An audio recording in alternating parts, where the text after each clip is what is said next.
All right, we've got about 5 or 6 more people just logging in. So we're going to get started today.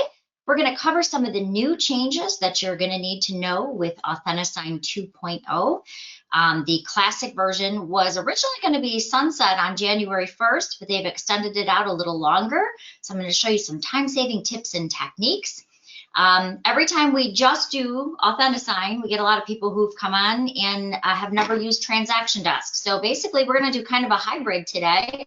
We're going to start off with the bells and whistles in TransactionDesk, some time-saving tips and techniques, and then we're going to move into the new Authentisign and what you need to know when having your clients sign documents from anywhere. First and foremost, thank you for joining me on this kind of gloomy day, but at least it's not as cold as yesterday. A little bit about myself and why I teach this class is I am full-time staff here at MiRealSource, but I've also been a licensed agent for 22 years myself. I do still practice, so I'm going to show you some of the things that I found were very helpful. And a little bit about my background is I actually came from, I worked at a company called ZipForm or ZipLogics, the maker of ZipForm. So when it comes to forms and e-signatures, I probably know a little more than I probably should. So I'm going to take you on a tour of the things that you're going to need to know in TransactionDesk. We've made some great improvements there. We've made it easier to use, and really the reason I teach this class is when I got started, I was talking to so many agents who were entering all the information by hand.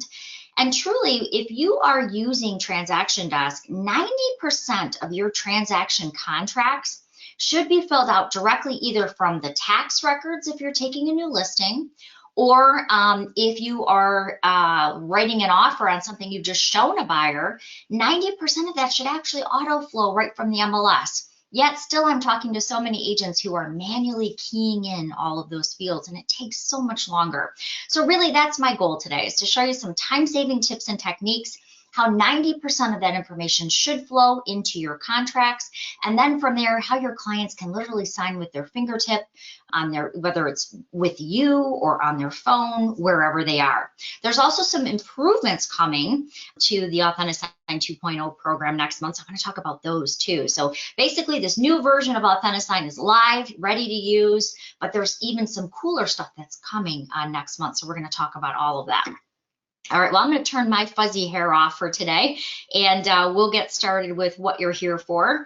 And so in just about a second, you're going to be able to see the Authentisign handout. The new Authentisign 2.0, what you really need to know is that the interface has changed quite substantially. Now, it still does all that great stuff that it used to do. However, it used to require you expanding each one of those panels, opening it up, picking the signers, then opening the next panel, picking the documents. It was really cumbersome. Now the new UI has everything laid out on one screen, and it's always open. So you don't need to expand each section. You can simply go over right to the right, and you can start adding signers, documents, work on rotating forms, whatever you need. Makes it a little simpler, not as many clicks. One of the big improvements is that you can now edit a signer's name in process. So everybody asked me, well, Colleen, what does that really mean? Well, let me kind of explain. So when it's talking about editing a signer's name in process, if you were like me and you sent out an envelope and you spelled Joe Schmagegi wrong, it used to be you'd have to go back, you'd have to copy the envelope, you'd have to make that correction, resend it out for Joe Schmagegi to be able to sign it with the appropriate signature. Now, even when it's in process, you can go to the signer's name, you can make that correction, and when they reopen it in their email, it's going to have that name correction. So you can actually change those things on the fly, where before it was kind of a pain to do that. So that's a really good improvement. One of the other things that they've done is the signer will be able to sign it a little bit easier, because every once in a while, if they were signing on a phone or a tablet, there was a final complete button that tended to kind of be toward the bottom of the screen, and sometimes clients didn't see it, and therefore they didn't complete the signing process in the documents. So every once in a while you get one that wasn't completed and they said they did it. Well, the reason is that final complete button, sometimes if their resolution was very high on their phone, or they've blown their phone up so they could see it easier, they might miss that button, and that's actually been eliminated. Now it opens front and center so they can see everything, and it formats to the size of their screen, whether they're on a tablet, whether they're on a phone, whether they're on their laptop, so it's going to format to that size. The tools have gotten a little bit better as well, a little bit easier to use. They've added some new tools, which I'm going to show you today too. You have the additional setting reminders, setting expirations. That's gotten a little bit easier, but my favorite of all the improvements is really to do with the feedback. And I'm going to kind of explain it a little bit more. If you were working with an attorney and you were sending documents to the attorney first, and then after the attorney reviewed them in that reviewer role, it would automatically travel to their client, the buyer or seller, and then they could go ahead and they could sign it from there. But the problem was, if you sent it to a reviewer like an attorney and the attorney didn't like something on the document, and let's say they didn't want to accept it, they wanted to reject it, when they hit reject, what would happen is it stops the flow. It tells you, the agent, that the attorney rejected the documents, but there was no reason given. It just said that the attorney rejected them. And so what would happen is then I'd have to pick up my phone, I'd have to give them a call and say, okay, why did you reject the documents? Wait for them to call me back, make the change, and then resend the whole thing out again. And that was really a pain. Now, when an attorney or a signer rejects signing a document, it will still notify you as the agent, but there is a box where they can tell you why. They can pick from a series of drop downs and they can leave notes. So if the attorney says, well, this is the wrong closing date, or it's a trust and we want to date it for when the trust was done, things like that. Those things can be noted by the attorney, sent back to you, the agent. You can then make those corrections and then resend it out without having to do all those extra manual process of picking up the phone and finding out why. That, I think, is a really good improvement that they've made. It makes the flow go a whole lot simpler. When you are looking at the new UI, one of the big things that you'll notice is it's a simple and clear interface.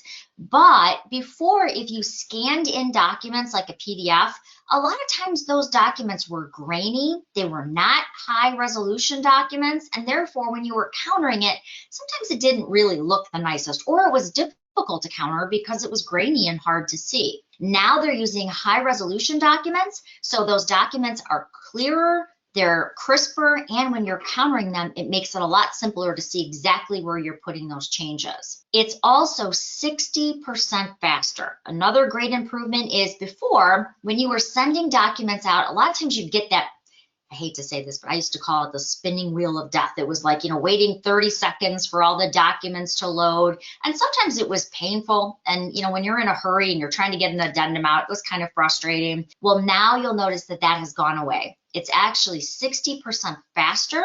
So you can quickly add your signature blocks and get those documents out in half the time. And then one of the enhancements that I already mentioned is basically when you're on your phone, on your tablet, or on your desktop, it's going to format to your screen's resolution size. So that means, again, if they're creating their signature, that box is never going to be offset. Again, even the completion of when people were signing it, sometimes that was offset a little bit and it was kind of frustrating. So that's been eliminated. And as I mentioned, either signers or attorneys can provide that feedback. They get a little drop down that they can choose from, and they can even leave notes. So it's a little bit easier to keep that flow going, especially if you're incorporating an attorney. All right, so I'm kind of that person who likes to do everything live. What we're going to do is we're actually going to start at the beginning. Now, some of you may know this, but a lot of times when we would teach this class, we would find everyone said that they were really just here for the new Authentisign, but a lot of times they didn't know the highlights in TransactionDesk. And so we were getting kind of bogged down with questions from people. So we're going to kind of do a high-level overview of TransactionDesk, what you need to know, and then from there we're going to get into how to use that new Authentisign 2.0. So we're going to play two roles today. We're going to play the buy side scenario from beginning to end, so you can see how to write an offer to purchase from beginning to end. And then we're going to do the listing side, how to pull all the listing information right from the tax records, so 90% of it's already filled out for you. We're going to start off on the buy side. And I think the thing that I found was kind of the most difficult for me when I started using TransactionDesk was that depending on which side of the transaction you're on was actually dependent on where you started, which was a little kind of confusing to me. And I think this is where people get a little tripped up. If you are on the buy side, that means that the property is probably already in the MLS, right? You showed it, your buyer loves it, now we want to write the offer. So, I mean, you might have a for sale by owner or something that might be a little bit different, but really 99% of the time, when you're on the buy side of the transaction, you really always want to start within the MLS because the property's listed and all the information is already there. So many times I'll talk to different agents and the agents will say, well, I'm going in and I'm entering in all the information for the property. Well, if you follow these simple steps, it will auto-populate 90% of that. And you won't have to put in the lengthy legal description or the property address or the school district or the taxes. All of that really is already there. All we want to do is pull it from the MLS into our purchase agreements. And so that's what we're going to do right now. So when we're doing that, really the key is to ensure that we're using the quick action icon that is going to be associated right in the MLS. So the quick action icon I'm talking about is it looks like this blue splash right here where you see my mouse. And basically that blue splash is just the icon for TransactionDesk. So when you run your mouse over it, it's gonna say start a transaction. And what it's really doing is as long as you're on the purchase side, it's gonna pull all that information directly into your purchase contracts. So when we click on that, it's going to ask us just a series of a couple questions to figure out what we're trying to do and where we need our information to auto flow. So the first thing it's going to bring over is the address. A lot of people tell me, well, I'd like to name it after my client. Well, that's great, but if George Smith buys 5 houses from you, it's really hard to find out which is George Smith's file that you're looking for. So what I would recommend is if you want to put in your buyer's name or your seller's name, just do a dash with their name behind it. And that way you can quickly locate the property you're looking for. Also, the biggest time saver, if you are a broker, and I know we have quite a few brokers on the call today, if you are a broker, the biggest time saver for you and your agents and the way to make sure that all that important paperwork is coming in is to simply set up your packets. Just like your listing packet or your sales packet you have at the office, you want to simply apply that packet so all those required forms are dropped right in for the agent. The agent doesn't have to go look for all those series of forms that they need to turn in. Now remember, because I'm pulling this from the MLS, it's already got the MLS number here, so it can start that auto population. The last thing I need to do is just simply say who I'm representing. So if I had listed that property, I could say, yep, I'm listing and selling, so I'm both. If I am just the selling agent, because my friend Tom Lipinski listed this, then I'm simply going to pick selling agent. And if you're a transaction coordinator, there's a place there for you as well. But today we're just going to kind of go middle of the road. We're going to say that we are the selling agent. We're going to go ahead and create that transaction. And basically that auto population is starting to flow. Okay. So what you should notice right now is when we clicked that button and we picked that we were the selling agent, you can see all that auto population is starting to flow now. It's got the address, the city, the county, the state, the tax number, the township, the subdivision, legal description, comments, all of that's now being brought over for you. So if we were doing a real life purchase scenario where we're representing our buyer, there's a little information that we're going to have to actually fill in because there's nowhere to auto-populate what the buyer wants to pay, right? That's something we're going to manually fill in right into the purchase information. So Tom, I never get in this price range myself, but my friend Tom Lipinski does quite often, so he was kind enough to let me use one of his listings. So he listed this for $3 million. So I'm going to say that our buyer is going to write 2.8.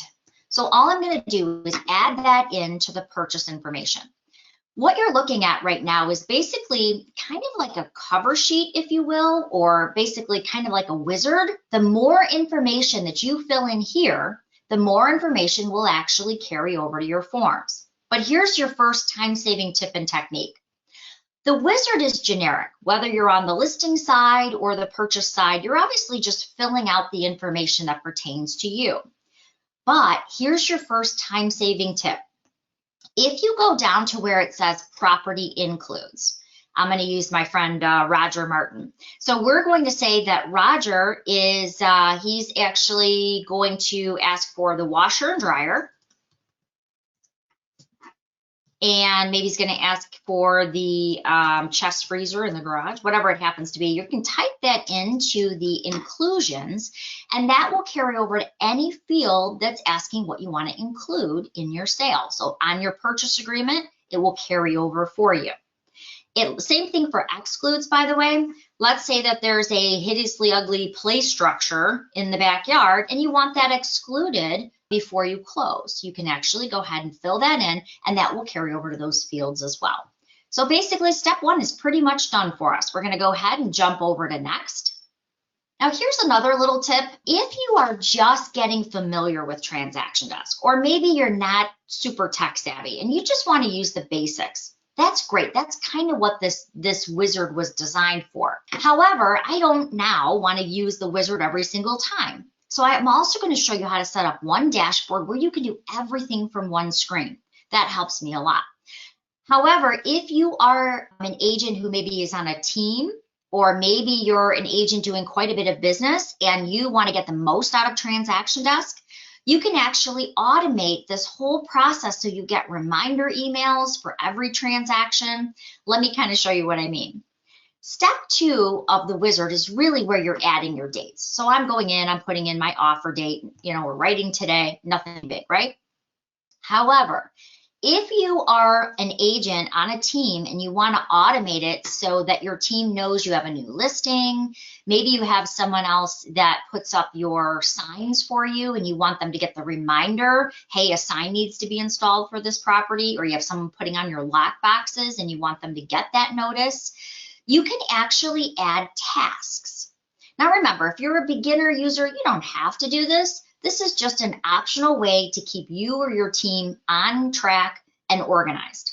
So there is something called tasks and basically checklists. Checklists are just a series of tasks. So let's say for every listing, Charlie Lutz wants to have his team notified that a sign needs to go in the yard and a lockbox needs to be added.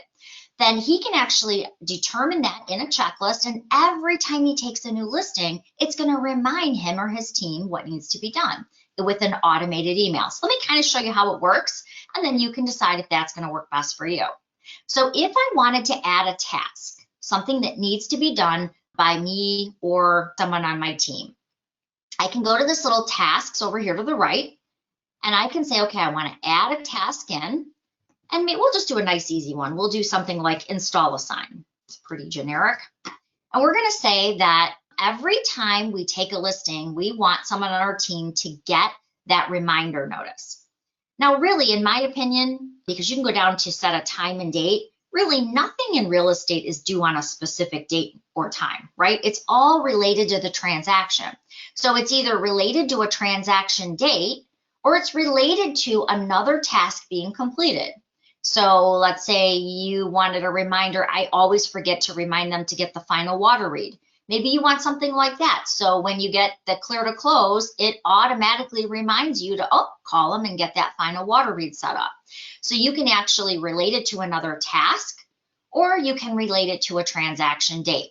So we're going to say, because we're installing a sign, we want to get the notification one day after the property is listed. So we're going to say one day after the list date, and I want an email reminder maybe 1 hour before, and then who on my team is actually going to be responsible for that activity.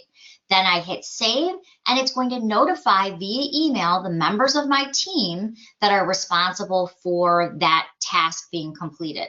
There's also a place where they can actually mark it completed. so you know that it's actually been done. So it just depends on how technical you want to get with this, but it's a great way if you set up a couple checklists to keep your team all on track so everybody's doing it the same way and gets those automated reminders. So it's very helpful.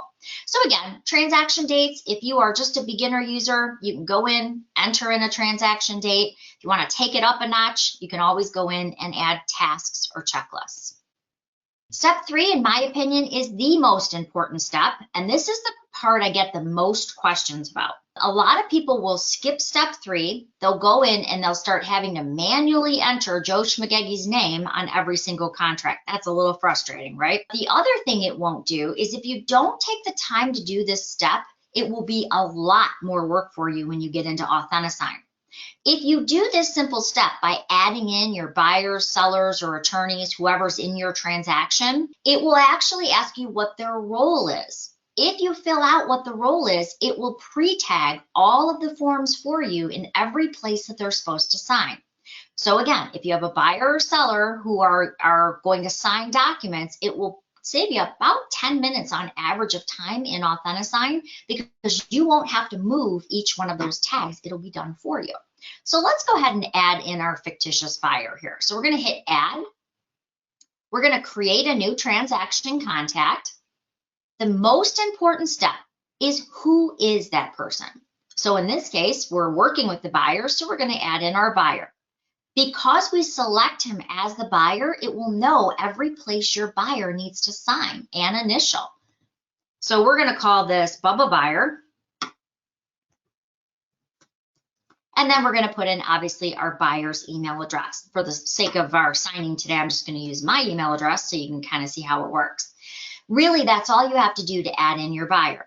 However, if you are working, let's say, on a trust or a power of attorney, or they're buying it in the name of a corporation, that's what these 3 fields are for. So if the attorney says, well, I don't want him to sign Bubba Buyer, I want him to sign Bubba Buyer, power of attorney for Sally Sue, then that's what you're going to put in the legal name. The legal name is basically what's pre-printed below the signature line. If they're also signing in that capacity, then they're going to put that in the preferred signature. That way, when they get it, the signature's all set up just the way the attorney wants it. Now, 90% of us are just going to be using the first name, last name, and email address. But again, if you have a power of attorney, an estate, or a corporation sale, then down here, that's where you're going to make those changes. We're going to go ahead and hit save, and immediately our Bubba Buyer was added to our contacts. Really, it's that simple. When we go over to step 4, this is where the benefit of the packets or templates come into play. Because I applied my buyer side packet, you can see my purchase agreement, my disclosures, all my buy side forms are right here for me to use. And I like my forms in a particular order. My broker didn't set them up that way. So keep in mind, you can just grab the form and drag and drop it into the order that you want your client to receive it. By the way, if there's forms in here you don't want to send or you don't want to have signed, you have that option too. So we're going to talk about that in a second. I think what was most confusing to me when I started using TransactionDesk, little side note, is that there are forms and then there are documents. So I struggled with this a little because, quite honestly, 22 years ago when I got my license, a form was a document. But in the transaction world, what is the difference between a form and a document? The form is basically what's filled into TransactionDesk where you're filling in those blank lines. That's a form. So it's the forms that are already prepared for you or your broker. The difference between a form and a document, though, is a document is something outside of what Instanet has prepared. So a good example would be maybe pre-title that you've brought in, a copy of your EMD, a pre-approval letter, a closing packet. Those would be all documents, things that you've brought in.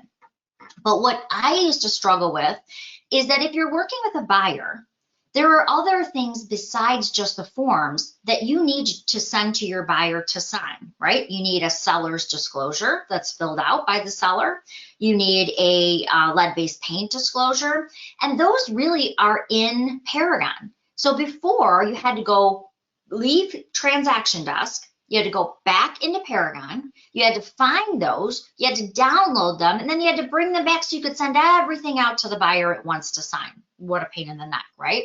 So actually, Brian, who I love, he's our Chief Technical Officer, he set it up so when you do this one-click transaction, those seller's disclosures, lead-based paint disclosures, surveys, things like that, they automatically float into your transaction for you. So when I go into the document step here, you can see that Tom, even though I didn't add it in, he already had the seller's disclosure from his seller in Paragon.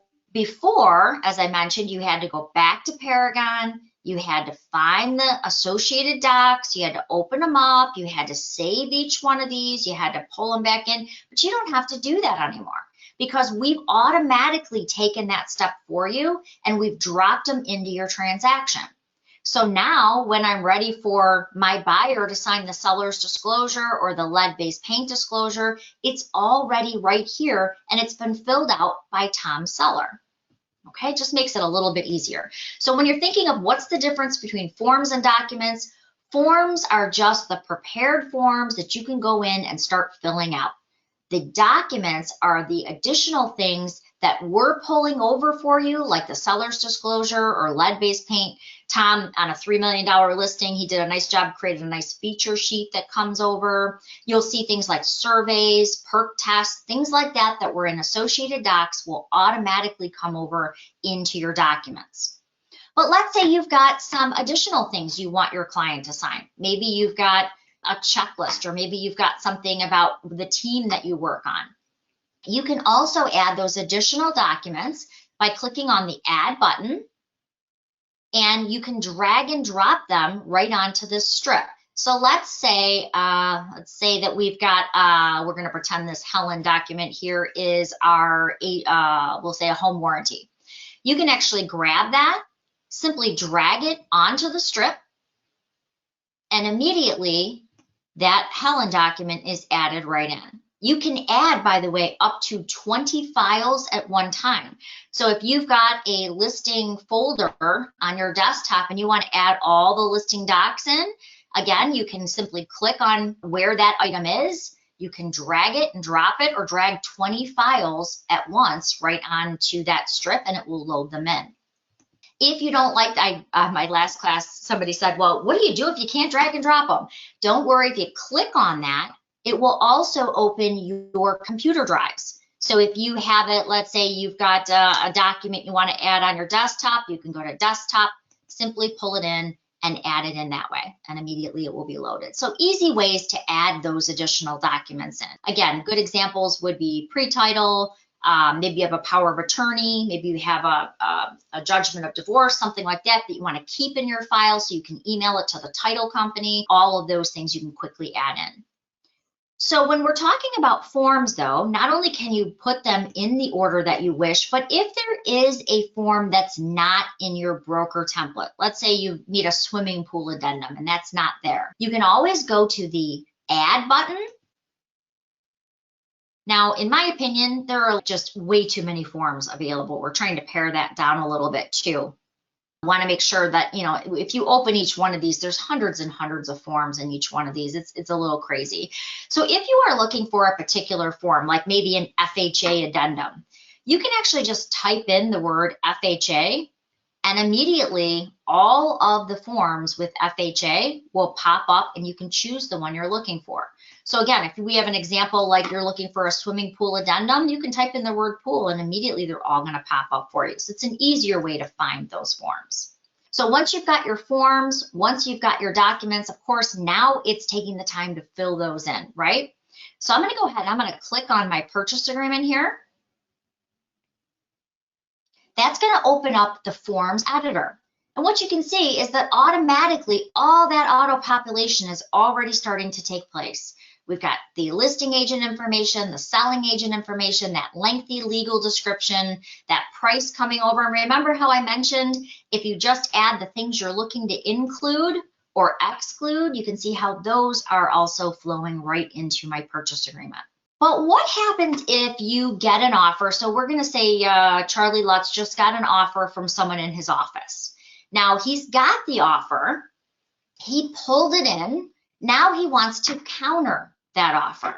So let's pretend for a moment that this is an offer that Charlie just got. So we're going to actually do kind of a real case scenario here. We're going to go through it from scratch. So Charlie got an email or someone dropped it off at his front desk. Now what he wants to do is he wants to pull that into TransactionDesk and he wants to counter it up. So again, he's going to go to add. He's either going to scan it in, you can fax it to your transaction, or he can just drag and drop it here. But now he's got the purchase agreement in here. Now he wants to go ahead and he wants to counter it. He wants to change that price. So I'm just going to quickly kind of show you how to do that from the preview screen here. He's got his purchase agreement. There are a couple tools, and one of them is relatively new that I use all the time now. And by the way, if you are on an iPhone, you can download the TransactionDesk app, and you can even do these modifications right from the app. It's super easy. I just did an addendum for my son's basketball game the other night. So really easy to do. All you're going to do is you're going to look for that painter's palette, and basically that's your markup tool. So when I click on that painter's palette, I'm going to say this is our purchase agreement we just got from another agent, and maybe we're not going to leave the washer, dryer, or chest freezer.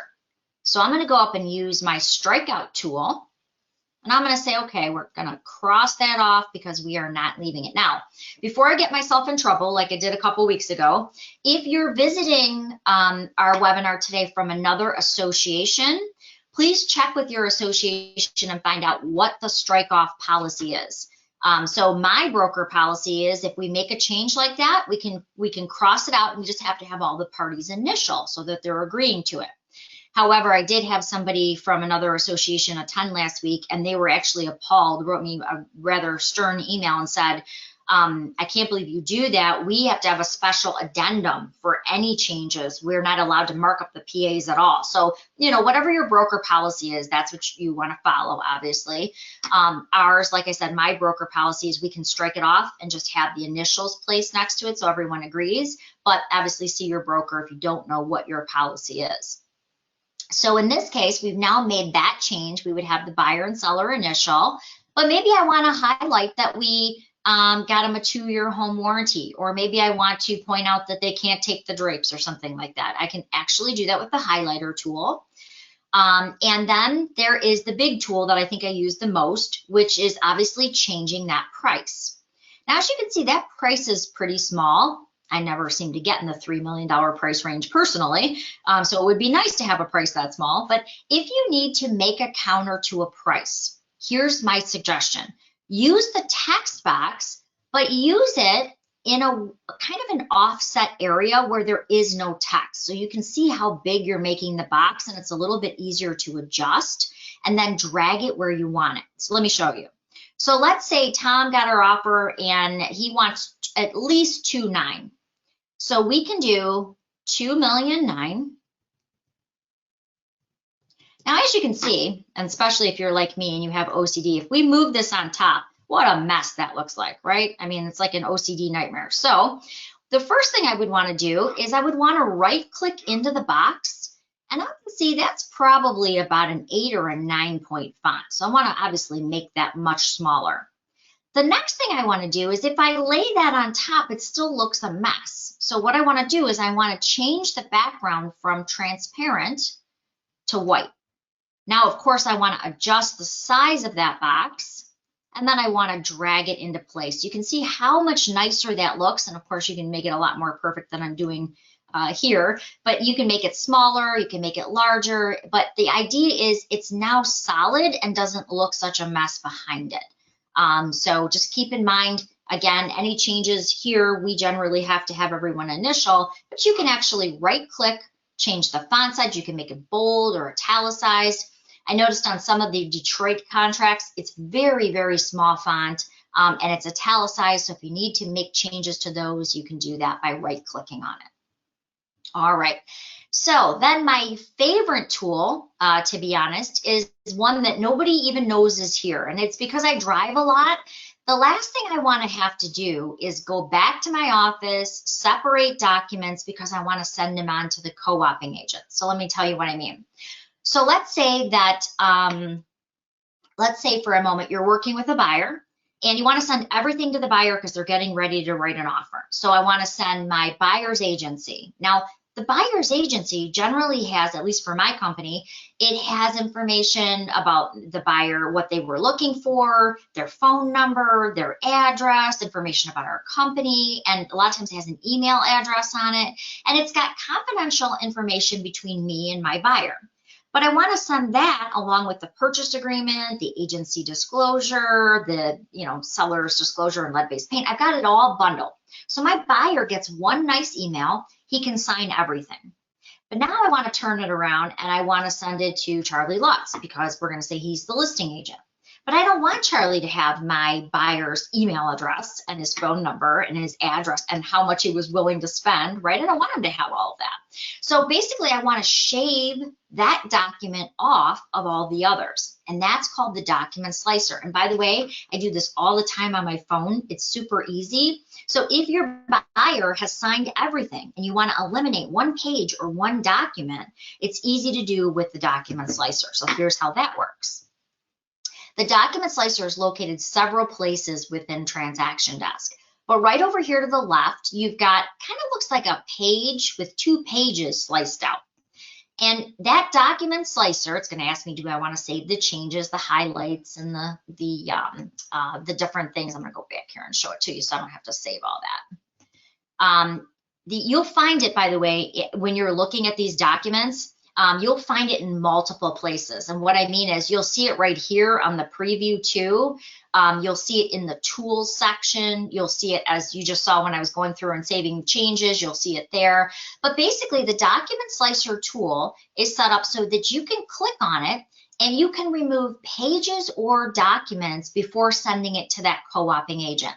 So let's use Joy. So Joy is going to send this over to Charlie, but she only wants to send the first 4 pages. Okay, so we're going to pretend this buyer's agency is the last 3 pages. Joy can say, okay, I'm going to send Charlie just these 4, and then she's going to hit save. And basically what you're doing is you're leaving your original intact. So I always like to do a save as, because I always want my original to be there in the file. So I have a history of everything we did. So I'm going to do a save as, my selected pages, and I'm going to say counter for Charlie, or Joy would say counter for Charlie. I'm going to go ahead and open that save document just so you can kind of see what happens. Basically, it's taking that 7-page document and making a 4-page PDF that I now can save and email it right over. Okay, so the idea is that I want to quickly remove a page or remove a document that maybe I don't want that listing agent to see, and I can go ahead and do that. And now I could go ahead and just, here's my counter for Charlie. I can go ahead and email that right over to him. Okay, click the email button, pretty easy. So I can open it up, say I want to email this over. Open it up, I can fax it to Charlie, I can email it to Charlie, I can save a copy, so pretty easy. All right, and lastly, we've got done. So we've gone through the entire transaction wizard. But I'm going to be honest, as an agent who uses this quite often, I do not want to do all of those steps every time that I am working with a buyer. So I have set it up so everything is right here on my dashboard. All you have to do to set up your dashboard is click the unlock and drag and drop what you want to be located on your dashboard.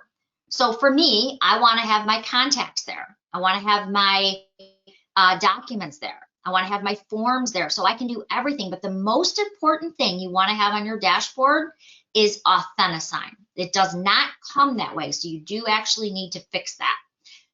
The reason I want to have Authentisign here is it will show me every time I open the transaction all of my signed documents, and it will show me things in progress too. The benefit of having your dashboard all set up is when you, let's say that we wanted to add another contact. The same exact screens that you saw in the wizard, if I want to add another contact, I can do that same exact screen that you saw from the dashboard. I can do it right here. So I don't have to keep going back to the wizard and going through all those screens. I can actually do everything conveniently from one screen.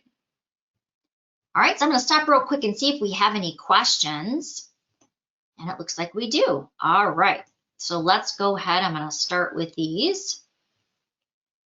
Make sure I understand them. And if I don't, I can unmute your line and you can ask your question. Okay, so someone said, I don't see the splash icon when using my own address. So if it's a listed property and you're not seeing the splash icon, it may be the report that you're looking at. What I mean is there are obviously different reports. Let me go back. This happens to be the legacy full agent report. There is also a multi-field report. There's a client report. If you are looking at a particular report that does not have the splash icon, it's usually because that is set up for a client or it's not giving you all of the details. By the way, you will not see that on closed properties. They have to either be active or pending, because obviously if they're closed, you're not writing an offer on a closed property, right? So if they're active or pending, you should see that splash icon right there. So Joy, you let me know if you have any other questions about that or if I missed something, and I can also help you after too, okay? So good question. Just gonna flag that, we got that one done. All right, next question. Is the EMD deposit there? Yes, you can put an EMD deposit in the wizard. There is a place for it. It just says deposit and additional deposit. The reason it has the additional deposit, and let me show you that one. Kind of going rogue here, but you'll kind of get the example. When it says additional deposit, it's in case there's a counteroffer and the agent is asking for an additional amount of money to be added to the deposit. So if I go back to the beginning here on that first screen, and I think this is what you're asking, Joy, but just to be sure. So when you're down here under purchase information, when you're putting in the price, there's deposit. So let's say that they're giving a $5,000 EMD deposit, but the listing agent is countering that and wants an additional $5,000 to be added to that. That's what that's for. Now, I have to be honest, I don't use the total financing field a lot, especially if you're doing like FHA or VA, just because it's asking for a dollar amount. And so then you have to go back in and change it every single time. I generally will put in a percentage, like 3% or something like that. So this is the only field really in the wizard that I don't generally fill in. But yes, to answer your question, there is a place for an EMD and an additional EMD. So good questions. The property was closed. Yep. So yep, if the property is closed, that's exactly why you didn't see it. So if you go back to an active or a pending property, you'll definitely see that. All right, so Susan has a question. Let me make sure I understand this. When in Authentisign contact info, the document to the left and signing options to the right cover the part of the document you are initialing. If you shrink the document to see the areas you may want, you can shrink it too. Yes, you can also rotate them and change the sizes of them. Yes, you are correct. Is this the old way of TransactionDesk because they changed to Remind? So let me explain. Yes, RealComp did change to Remind. And we have a lot of offices that have come back because they did not like Remind. I've used Remind myself. I don't care for it as well. I want to stick with TransactionDesk. This is going to be the exact same way that it worked in RealComp, with the exception we pull the disclosures over for you. So that's one of the things that you'll notice is changed. By the way, there's another question that asked, are you recording this and can I see this later? And the answer is absolutely. I'm recording this exact class. And here's what I would recommend that you do. We are getting ready to launch 2 new products at MiRealSource. You'll be hearing about them over the course of the next week. We're going to be having classes on them, but you don't want to miss any of those updates. So if you want to watch this class or you want to find out about those 2 new products that are coming, I would suggest you go to our YouTube channel and subscribe, because that will actually show you anytime we upload a new class And that will also show you, new products and things that we come out with. We usually announce them on our YouTube channel. So if you do subscribe, and by the way, if you go to YouTube, it's MiRealSource Media.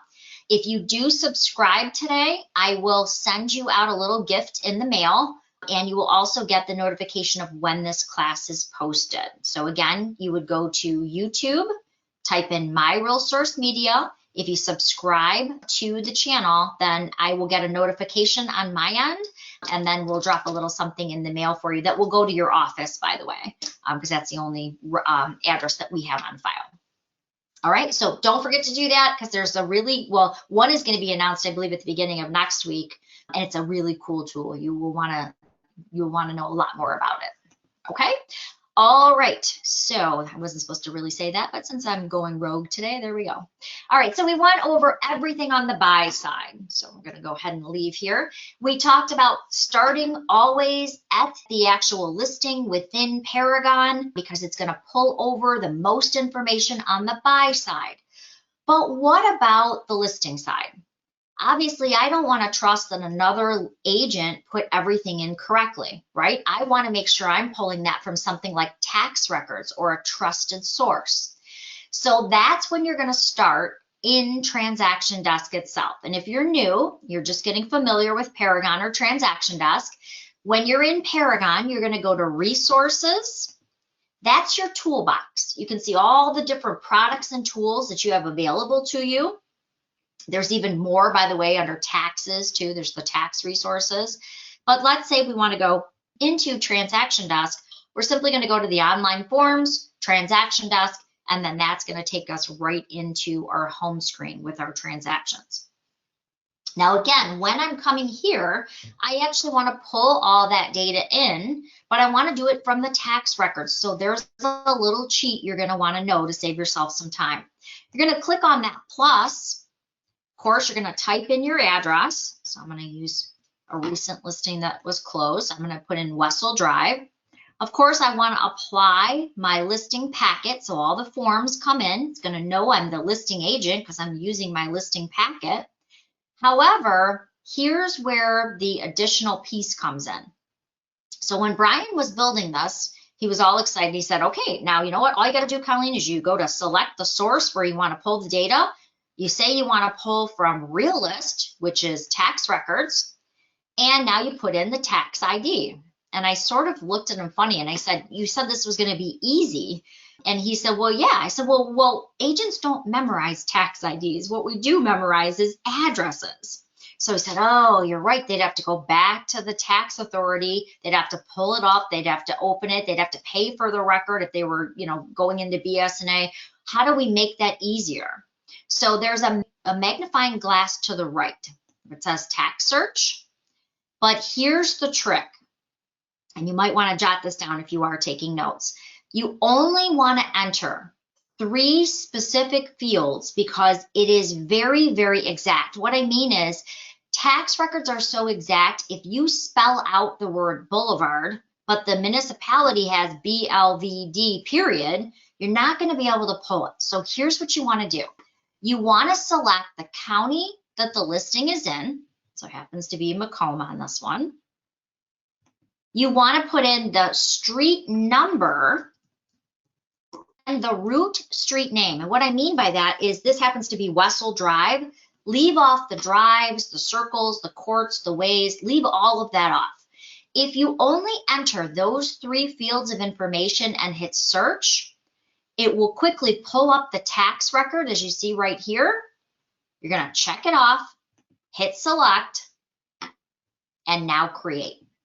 It's then going to pull all that information from the municipality record, from your RealList record, and it's going to start that auto population, but it does something else.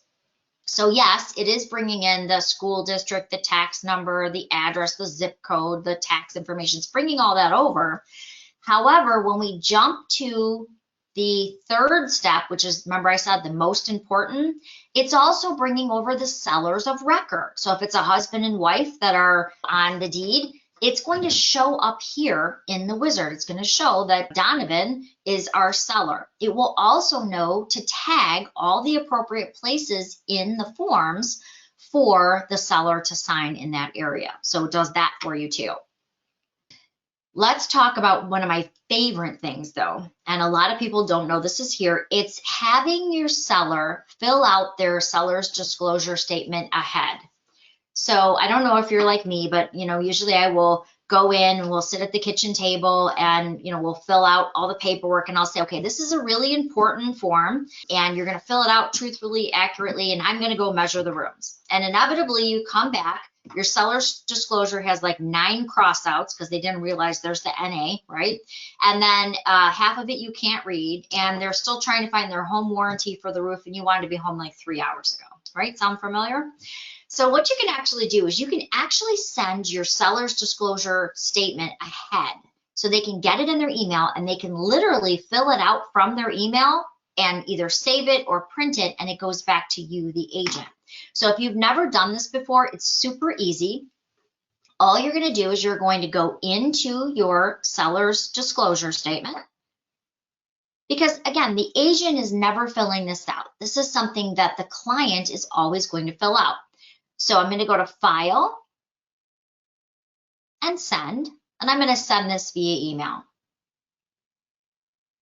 So find my seller's disclosure, click OK. The only difference is this time I am not sending it as a locked attachment as I normally do. Normally, if you're sending a purchase agreement or a listing agreement for them to sign, it's locked. You filled it all out. You only want them to sign it. However, in this case, I'm going to send it as a link and allow them to fill it out, because they should really be the only one filling out this form. I say should be because, it is crazy. We're going to put in the client's name. We're going to put in their email address. I'm going to show you what they actually see when they get it. All right. Then you can customize what you want the subject line to be. So maybe see you tonight for our listing appointment, whatever you want to say.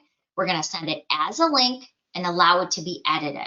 You can even go in and put in an expiration date. Maybe I'm going to list the property tomorrow, so I want to make sure I have it by tomorrow. All you have to do is hit send. It's going to send out that disclosure statement so that they can fill it out right from their email. When they get it, super easy to go in and fill out. Let me kind of show you what they get. Open up my email real quick. When they get it, of course, it's coming from you, because of course they have no idea who TransactionDesk is. They have no idea who Authentisign is. So when they get it, it comes from you, their trusted agent. So as you can see you tonight for our listing appointment. That came from Colleen, my agent. I know that's okay to open. So as I click into that, what they're going to see is, as long as you've added your branding into TransactionDesk, they'll see your branding at the top. They'll have some basic instructions and all of your contact information below. As soon as they click into the seller's disclosure statement, they get a very streamlined, very simple to fill out form. They don't get all the TransactionDesk bells and whistles because they wouldn't know what to do with them, right? What they do get is a way that they can go in, fill out the form. If they make a mistake, they can uncheck, and they'll be able to go in and fill out all of those fields. All they have to do is hit save. And now that form goes right back to you, and you're notified as the agent that that form is there. They can also print a copy or blow up a copy so they can see it a little bit better, but basically they're very streamlined tools. Once they go in and they do hit save, they can also save a copy for themselves. The agent is notified via email that the client has filled out that form. As you can see right down here at the bottom of my screen, I just got that email from TransactionDesk. It's letting me know that the form was opened and that the form was saved by the client. All right, so I'm going to go ahead and leave here. One other thing I want to show you on the listing side, and then we'll wrap up and get into the changes for Authentisign. Close this here. On the listing side, one of the other enhancements that a lot of people don't know about is the data sheet. Now, I'm going to be honest, I know some people don't use the data sheet, but if you're filling out the data sheet and turning it into your admins to add your listing, In this hot market, when we want to get our listing on the market as fast as possible, what I would suggest is actually using the data sheet and using the listing upload button. So let me kind of show you what this does. If you go in and you fill out all the required fields, and it's just the traditional data sheet, I'm sure most people are familiar with it. It's got, I like it. It's a little bit easier to me than the Paragon interface when you're entering a listing. It's a little bit easier to read. It kind of puts it right in your face, so it's not as much. You don't have to expand the panels to enter the info. Once you've got all the information that's required, you can click this Upload Listing button. Now, basically what happens behind the scenes is it creates a partial listing that either you or your admin can go in and save, and now your listing is live. Instead of having your admin rekey all of those fields of information and risk a possible mistake of entering it from what you have on the paper into what's in Paragon, it actually does that for you. So what would happen if we were doing this in a real life scenario, you could upload the listing, you can let your admin know that it's here, they can open up the listing, they can add photos, hit save, and now your listing is live. You can do it for yourself as well. So instead of rekeying all that information that's on the data sheet into Paragon, because as you can see, if I go to webinar box here, as you can see, there's a lot of information that gets added. If we open each panel, you can see how many fields your admins are rekeying from your data sheet.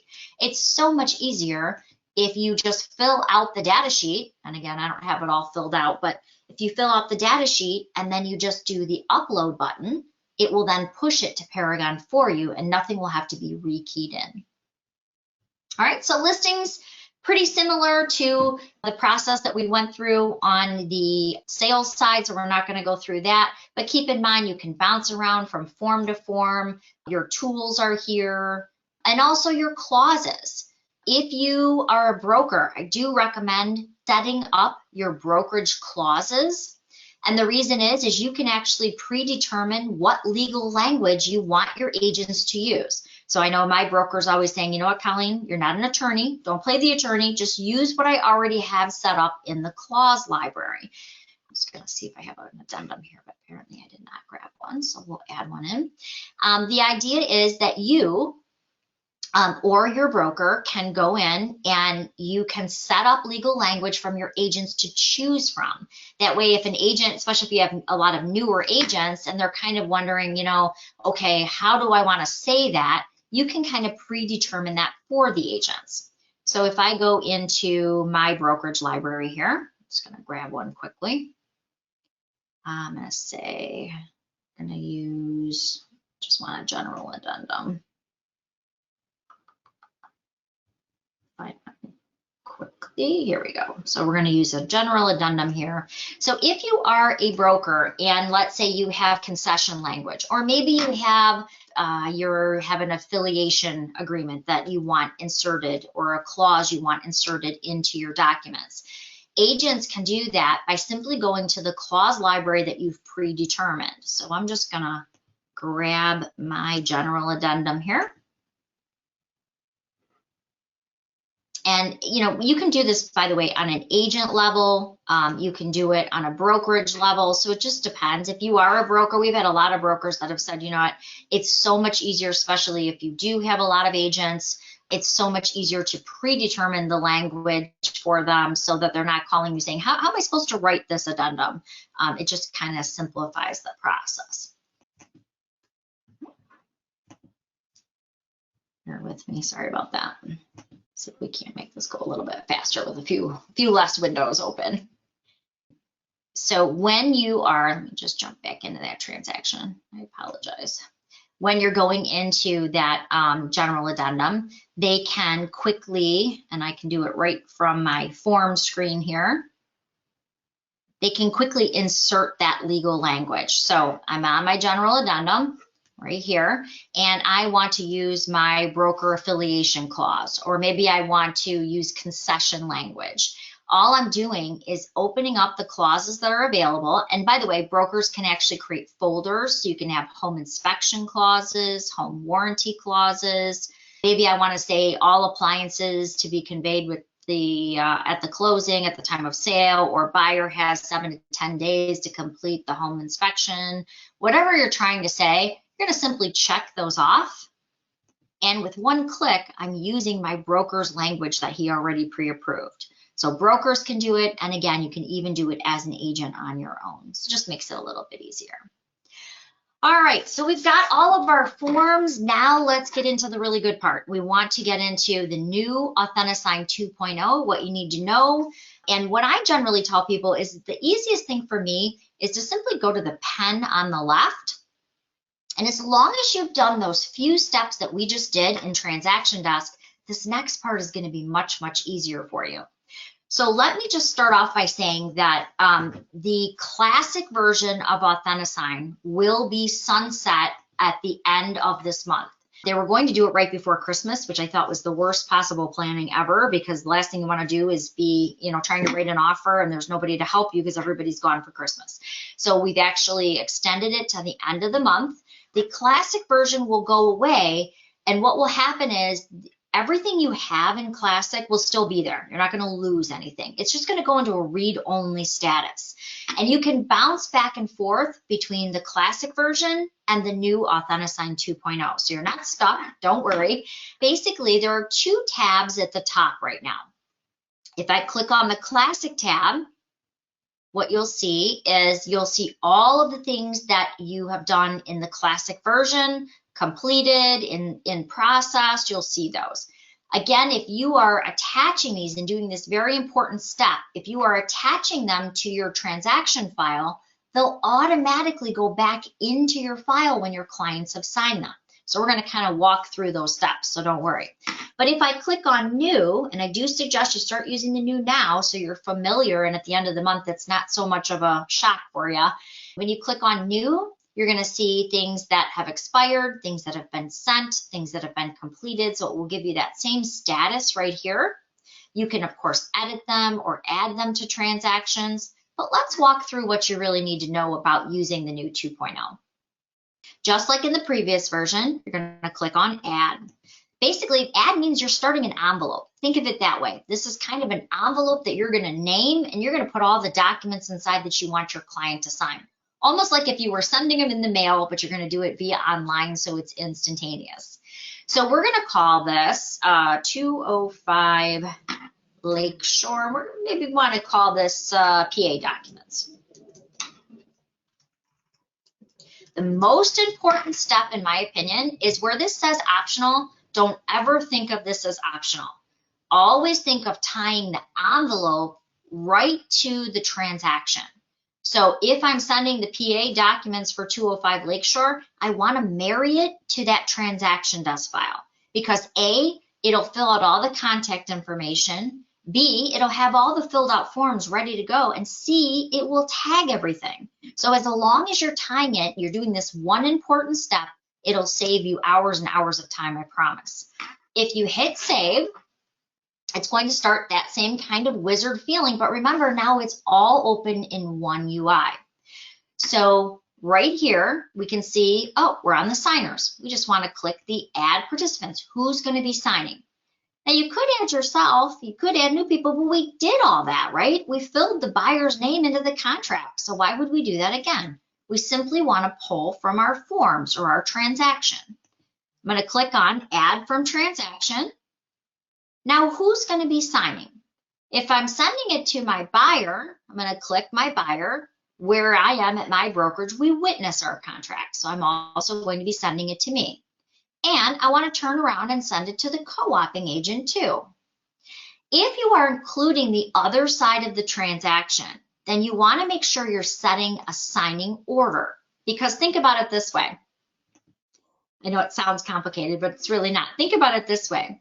If you were just filling out, if you were typing up an offer, you never want it to go to the co-oping agent before your buyer has signed it, right? So it's just the logical order of how you would move the paper in real estate. So if I don't want it to go to the co-oping agent first, I have to put it in order. My buyer's going to sign it, I'm going to witness it and sign it, and then it's going to go to the co-oping agent. So you're just establishing the order you want it to go in. If you're only sending it to your side, if you've got a husband and wife, they're your buyers, then of course I don't need a signing order because it's only going to go to the two of them. They can sign it whenever they want, right? So if you're including the other side though, that's always when you want to make sure that you've included that signing order. So it's done in order, and Tom isn't going to get it before the buyers have signed it. How do they sign it? People ask me this question all the time. Well, you can be a remote signer, which just means, and that's the one you're going to use 99.9% of the time, by the way. That means they're getting it in their email. They're going to go ahead and they're going to sign it by clicking on it or using their fingertip, but they're getting it in their email for signing. The reviewer role, as I mentioned, is really set up for attorneys so that they can review the documents ahead and either accept or reject. Now, the attorney generally doesn't sign, so there's no signature block needed for him.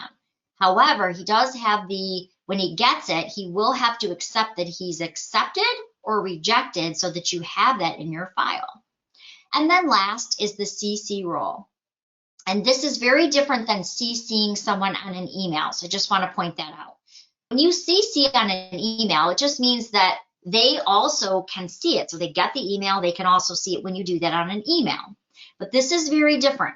The CC role in Authentisign was really developed so that if you're working with a title company or you're working with a lender, if everyone you said is going to sign that document signs, what it does is it takes that executed document and now it sends it to the title company or it sends it to the lender with your personal message. But it's only done if everybody has signed it. Because let's face it, your title company or your lender doesn't really care for all those documents until you have a deal. So until everybody signs it, they don't really want to be involved. So what happens on the CC in Authentisign is when everybody signs it, it says, okay, I'm gonna, instead of me sending it back to you, agent, and then you have to pick it up, put it in another envelope and send it to those people, it says, I'm gonna take care of that for you. If everybody signed it, I'm now gonna take that envelope and I'm just gonna send it to those people with your personal message. Like if you have a divorce, maybe you want separate closing rooms, or maybe you want a rush on title. You can put those personal messages that only that person sees. So only the title company or the lender. Okay, so hopefully that makes sense. All right, there's the remote signer, the reviewer for attorneys, and last, the CC for title companies or lenders or people like that. Once you click on select, that's because I'm sending it to the other agent, because I'm also sending it to Tom, the co-oping agent. Well, now I need to figure out what is the order that I want. Generally, I will send it to my buyer first. So I'm going to move him into first position. Then I'm going to witness it so I can make sure I didn't miss any I's or forget to dot any T's. And then, of course, I want it to go to Tom. All right, so pretty easy. Now I just want to add a document, right? But remember, we really did all the hard work in TransactionDesk. So when I click on add a document, all the documents from that file are right here. By the way, it doesn't matter whether they were forms or documents, they're still here. So remember that if I wanted to add that seller's disclosure that Tom had in there from his clients, I'm simply clicking on the add to put in every form I want in the envelope so they know what they're supposed to be signing. There are two more features up here, and you may not use these very often. One is if you wanted to, of course, add another document for signing, you could click the upload. You could, again, drag and drop that document right onto the strip, and now your home warranty or whatever that is could be added as well. But then there's a third option, and people ask me about this all the time. What is the My Files option? Well, and I'm going to use Joy for an example. Let's say that Joy took her buyers out. They wrote on 123 Main Street, and then unfortunately they had a home inspection with Joy and it didn't go well, and they decided they were not going to buy that particular home. So Joy's a great agent. She takes them out the next day. She finds them a better home. They like it even better. They write on it. Life is good. But Joy isn't going to have them re-sign their buyer's agency, right? Because that's already good, but it's in the other file. And Joy doesn't want to rename the other file because she needs that paper trail. What if their legal situation ever arose? They didn't get that house. She wants to still keep that old file. She might mark it dead, but she still wants to keep it. But now her copy of her EMD, her buyer's agency, and everything are in that other file. She doesn't want to have to scan all that in and bring it into this file. That's really what the My Files is for. My Files is if I wanted to go into another transaction and copy those pieces because that deal died, I could say, okay, I want to go into my documents, into another transaction, and I want to take the buyer's agency, or I want to take one of the forms that was in there. I can go ahead and add it, and now it's copied into this transaction too. So that's really what the My Files is for. All right, so there was one thing that they did in here that I thought was a little confusing. Again, you can drag and drop these into order pretty easy, but on the old version, and I've submitted this as some feedback just so you know, on the old version, if an agent scanned you a purchase agreement in upside down, and believe me, it happens all the time, or one of the pages was upside down, how do you go in and rotate that? So if I go into my purchase agreement here and I click on it, here's the pages of the purchase agreement. So let's pretend for a moment that Joy just got this and it's the first page is upside down, like you see it right there. You can always go to the little dots at the bottom of the page and you can rotate it, delete it if you don't want to send that particular page. But it used to have a big button that said rotate pages, and I had a hard time when I first started using this figuring out where that was now. So keep in mind, you can just go to, I thought it was like page numbers personally, like these little dots, but it's actually where you can find the tools so you can view the page, delete the page, or rotate it to the appropriate position. So keep in mind, it's there, it's just a little hidden. That was my only thing I didn't like so far. When you go down to tools, this is where you're simply applying your tags. Now, I'm using a company form, so you're not seeing them, but if you are using 90% of the company forms and any of the association forms are all tagged, so where the buyer and seller should sign, that'll already be done for you. So in this one that I'm using, I'm going to say Bubba Buyer is signing or initialing at the bottom of my PA. Now, if you have a PA like mine, where they're initialing, or especially if it's a husband and wife, if they're both initialing at the bottom, moving all of those tags is a real pain. So what you'd want to do is there's this box that says initial pages. So let's pretend for a moment it's a husband and wife. And my buyer is always going to initial at the bottom right. So instead of me having to move all of those tags where both of those buyers are going to be initialing, I can say the buyer is going to initial at the bottom right of every page of just my purchase agreement. There is, I think it's Century 21. One of the Century 21s has a purchase agreement where they only initial every other page. So you can even do every other page if you wanted.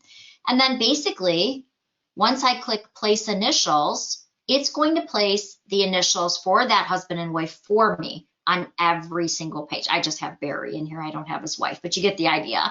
And if you're like me, it's a lot easier to simply drag them into the box than to click on the name, drag it, click on the name again, drag it for that person, go to the next page, click and click. It's a lot of clicking. All I'd rather do is just drag them into the box. They've added some new cool features though. Let's say you are giving some options. Let me go back to my home warranty section here. If you are giving options like a home protection plan, a lot of times if you did an optional initial, they would click yes and no, and now you've got a screwed up contract, right? So what you can do is you can do radio or choices. What the radio buttons do is it allows you to put a yes and a no, but they can only select one. They cannot pick both. If they click no, yes is grayed out. If they click yes, no is grayed out. So it gives them a choice. You can also do drop downs where you can customize what's in the drop down. So maybe you want them to pick yes, I agree, or no, I don't agree. You can actually choose what's in the drop down by simply putting it in your drop down options. And of course, if you make a mistake, you can simply delete the box altogether. You can do email addresses, auto dates. There is still the text boxes and tools. So if you want to strike something off, let's say you got all the way to this step and you forgot to cross off that EMD that Joy was talking about. I can go ahead and I can do that here too. You've got all of those tools. Now, I'm going to be totally honest with you. One of the things I did not like when I started using this was the fact that when I started using the initials out of the box, by the way, it looked like this. I was just really unhappy. So I grabbed the initials and it grabbed the date, the time, the client's signed name, and it put everything like that. I was like, oh no, I hate that. I would have to go in and then manually delete them one by one. I was hating that. You do not have to do that. All you have to do is double click on the tag and you can change exactly what you want to be used every time. So if I only want my buyer to initial, then I just want to turn these other ones off and I want to save that as my default. That means when I'm working with the buyer, it's going to know that when I use the initial tag, that's all I want. Now, the reason I say that is because if you are working on your purchase agreement, generally you do want your signature to have that stuff. So again, if Bubba Buyer is signing, so we're going to say Bubba Buyer's here, you can see I do want my date to automatically be filled in. I do want his name to be below the signature line, whatever it is. So if you are working with a tag and you don't like the way it's dropping all that stuff, simply click on the tag and you can decide exactly what you want to be there. So if you want that timestamp, just remember, if you're doing that, you want to go ahead and you want to save that as your default. Anytime you're working with a buyer, that will be the automatic default. Doesn't mean you can't change it, just means it's there to save you a few steps.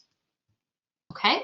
And again, if you have any questions, go ahead and throw them in our questions box. I'm going to go over some of those in just a second. Just like with the previous, you just have to make sure that everyone has a place to sign.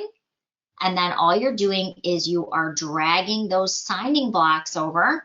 So I'm going to place one for Bubba Buyer. I'm going to obviously go to Colleen's name. She's going to be signing. So I do want to make sure that I have a place for every single person to sign. All right, so hopefully that makes sense. I'm actually going to take Tom out of here real quick so he's not calling me all excited that we're sending him a $2 million offer on his property. But you get the idea. You're going to drag and drop those blocks. You're going to go ahead and hit next. And now we're sending it over to our buyer and to us. One thing that they did add recently, and I just want to caution you here because it did not do this previously, and I don't really like it, and I'm hoping that they will change this. It does give you an expiration automatically now. So it will, you can have it sent every day until they sign it. You can have it sent every day at a certain time. You can also still go in and do custom invites, which means you can put a personal message for every person who's signing it. So I can put a personal message for Barry, I can put a personal message for Colleen, and only that person then sees it. However, it now does default to an automated date. And last time I checked, you could only go 30 days out. Yeah. Keep in mind, it will automatically expire on that. I'm hoping that that is something that they change because I don't really love that. I'm going to be honest. Once you hit send, that envelope is then good for them to sign until that point. The key is once you send those things, everything, when I go into my transaction dashboard, it's showing me everything that's been signed. So remember how I said add Authentisign here, because when you're in your transaction, I can see what's been sent. I can also see what's been signed. All right, so I'm going to stop real quick for questions. And looks like we've got a few. I'm going to start at the bottom, work my way up. Will it also fill in the dates on the addendum? If you're talking about Authentisign, I always do that in the TransactionDesk part. I always fill in the dates there. But yes, you could date them. You could use the text box to add dates. It does keep a history or timestamp of when everything got sent, so you have that. If you're asking if you just open it up and they're signing it, yes, when they sign it, it will automatically date it for when they sign it. I hope I'm answering your question right, Joy. Does that have to be typed on the MLS data sheet? I don't know what you're referring to there. So if you can give me a little heads up of what you're referring to there, I can. Is it possible to upload your contacts to TransactionDesk? I have them. Yes, it is actually. You can export them from RCO3 and you can import them into your contact manager here. You can do that in both Paragon, by the way. If you have your RCO3 contacts, Mary, you can export them. It's a pretty easy process. And Mary, we actually do that for people that are moving over to the MLS. If you email them to me, Mary, I can get them uploaded into Paragon for you. We can also upload them into your transaction desk. So, or you can do it manually yourself if you like. It's a lot easier if we do it because we have a big spreadsheet. We dump it all in and we do it for you. But if you'd like to do it, you can do it yourself too. Good questions. All right. Can I return to the old way and not use Remind? If you're referring to, can you just do it the way you've always done it in Paragon and TransactionDesk? The answer is yes. Keep in mind, RealComp, the other MLS, is the one that moved to Remind. We did not. We are staying with the tools that our members loved, which is TransactionDesk and Authentisign. Okay, so hopefully that helps.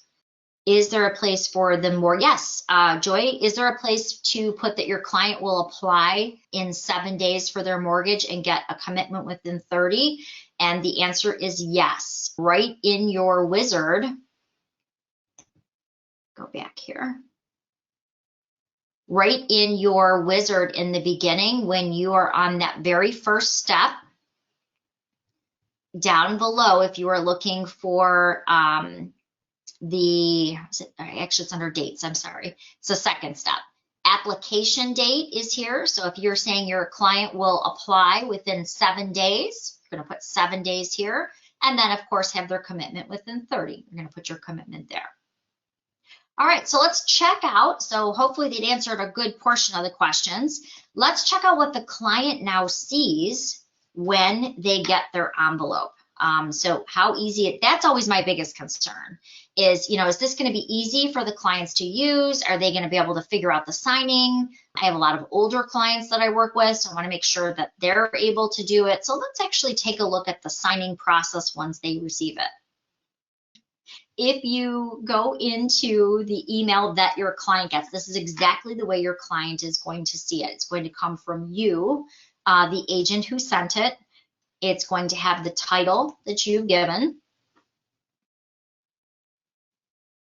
They're going to click, they're going to see your branding. As long as you've added that into TransactionDesk, they're going to hit start signing. It's going to tell them that this is a legal, basically what this is telling them is it's a legal and binding signature in all 50 states. Congress passed basically 2 acts called the E-Sign Act and the UTA Compliancy Act. This meets both of those, making it legal and binding in 50 states.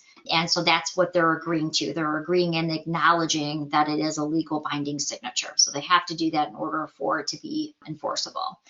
Once they get that and they click accept, I always tell my clients in the subject of the body of the email that gets sent to read it over carefully first and then complete the signing. Because as you can see, it's actually kind of jumping them to the place that we've put the initials. So I do tell them to read it and then they can go ahead and sign it. And as you can see, it's really easy. It actually takes them to every single place for their signature. And here's those radio buttons. If I pick yes, the no is grayed out. If I pick no, if I want to go back and say, oh, wait, I meant to hit no, the yes is grayed out. So it only allows them to pick one. And then last, all they have to do, they can see they're 100% finished. All they have to do, and they can download a copy or print a copy for themselves. You're going to hit finish. And you see how that complete now is front and center. It's not cut off like it was previously. And they can print and download from here as well. Now what's going to happen is they're going to get an executed copy of what they signed. But I, as the agent, am going to be notified they signed it. And now it's going to send it to me so that I can complete my signing portion or my witnessing portion. Here it is right here. It's telling me that Authentisign is notifying you as the agent that Bubba Buyer went in, accepted the document, and it's fully signed. Now, of course, it's coming to me, the agent, so I can go ahead and start my portion of the signing. The key here, though, and my favorite piece of this whole thing is when I go back to the transaction itself, I can see who signed the document. I can see right here, if the document's been all completed, I can actually see those signatures right from the file. So the nice thing is I don't have to keep touching it. The minute my clients are signing it, it's going right back into this Authentisign portion of that particular file. Okay, so if I go back and I now sign it as the agent, kind of show you how it looks in the file when it's all done here. If I go back and I hit the start signing, and I accept my portion, I'll say okay, signing this up. Now what's going to happen is it's complete. So it's when I go into my Lakeshore transaction, it's going to show that that document is complete, and I can now open it up and view all the signatures right from the file. It's really nice when a client calls you to list their home and maybe you worked with them when they bought the home. It's nice when you can just open up that file and you can pull open those completed documents that they signed from 2 years ago. So I go back into that file, click on that signed document. I can see the PDF with all of the signatures. I can save it. I could send it on to a lender or someone else. But there's his initials. There's our crossouts, radio buttons, and then lastly, those final signatures at the bottom. All right, so I know we covered a whole lot, and I know everybody's probably going, wow, that was a lot of information, and it is. And you don't have to memorize it all. Remember, we actually have recorded this class today so that you can go back and watch it again at any time. And in order to do that, what I do recommend is going to our YouTube channel, which is MiRealSource Media. So you go to YouTube, type in MiRealSource Media. If you hit subscribe, it will actually tell you when this class is uploaded. Well, looks like we did get a couple people who actually subscribed to our channel while we were here, so I'll be sending out some prizes in the mail. Again, if you go to YouTube, MiRealSource Media, and you subscribe, we'll send you out a little gift. We got these cool little, oh, I thought I had one in here, but I guess I don't. We got these cool metal water canteens, and they're kind of fun, and so we'll be sending out some gifts if you do subscribe to the channel. We'll get you all the way till the end of today. And when you go to our channel, there is playlists. So if you are looking for help on cloud, or maybe you want to know how to do marketing labels with Realist, or maybe you want to know how to use market stats, or you want to see our quick tip series that Debbie did a great job putting together, or you want information about how to use lockboxes and what you need to know there, all of that is here. So if you go to our TransactionDesk and Authentisign playlist, you'll see all of the classes that there's only 2 classes we don't have in here. It's our roadmap and our photography. So everything else is in here and you can watch it at your leisure.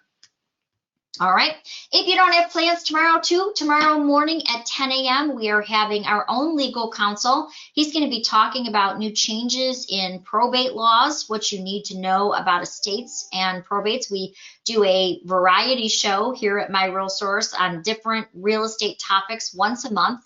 So tomorrow is our Tim Myers walking us through what you need to know about. I recently, this is crazy, but I had a seller who passed away just a couple of days after I listed her home.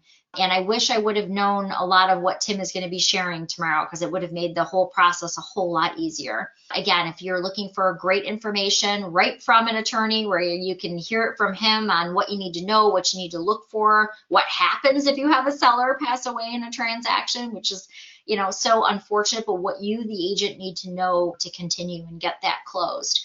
So it will be tomorrow at 10 a.m. You can go to MiRealSource.com and you can register. It's another webinar just like this one. Actually, it's done via Zoom though, so you can actually interact. You can do a little more chatting with Tim if you do have questions. Hopefully that will help somebody in the near future, because I know I had a lot of questions on, okay, what do you do from this point? And that's really all I have for you today. So thank you so much for your patience. I hope you picked up a couple things about the new Authentisign 2.0 that will help you. We are here. We do free one-on-ones. Remember, if you start using it and you have some questions and you're just like, oh, geez, you know what? I watched the class, but I still have a few. If you go to our Facebook page, you can actually sign up for a one-on-one with someone like myself, and you can actually pick your trainer. We have some great trainers on staff: Dawn Waldrop, Lisa Harris, myself, Debbie Fajardo. You can actually request a half-an-hour block on anything, or if you've got a couple questions about 9 or 10 different things, and you just need a real life person that knows, you know, it's nice because our tutors and trainers are all licensed realtors. As I mentioned, I've been licensed for 22 years. So we'll help you. We'll give you the tips and tricks that sometimes you don't get when you're just, you know, trying to fly through it. So keep in mind, if you do need a little extra hand-holding, or you just have some questions that maybe we didn't get answered, you can always go to our Facebook page and sign up for any trainer. You can pick the trainer, you can pick the topic. And remember, if the topic isn't even there, you can still just pick one of the topics and put in the subject line, hey, I'm looking for help on RealList or something like that. Looks like we got a couple more questions. So that's really all I had. If you want to stand for questions, you're more than welcome. How did you add the Authentisign section to the dashboard? A good question. So when you are in TransactionDesk, let me just jump back there. Really good question. So on your transaction dashboard, and by the way, the one that they give you kind of out of the box is kind of crappy. I don't really like it. So you do kind of have to customize it so that it has exactly what you're looking for. When you go to the transaction dashboard to get Authentisign on here, you're going to unlock that lock at the top. Okay. Then scroll all the way up and it will show you all of the options. I'm going to take it out and add it back in. So I'm just going to remove what's here. So I want Authentisign right on my dashboard. So I'm going to find the green. The ones I like are all the ones in green, by the way. The blue ones are kind of already here on the left side, so it didn't make any sense. But I want to do the Authentisign. I'm going to drag it onto my dashboard. Simply let go and it will actually put it at the bottom. And by the way, you can adjust this however you want. You can make these larger or smaller, just depending on what you're looking for. And then once you have Authentisign there, simply click that lock into place so it doesn't shuffle around, and you're good to go. So good question, Roger. And I hope you are doing well, and I hope Patty is as well. All right, did I answer? I think I answered all the other ones. All right. Well, thank you, everybody. I hope you have a great day and happy selling out there. Hopefully you're writing lots of contracts with Authentisign and TransactionDesk. Bye, everybody.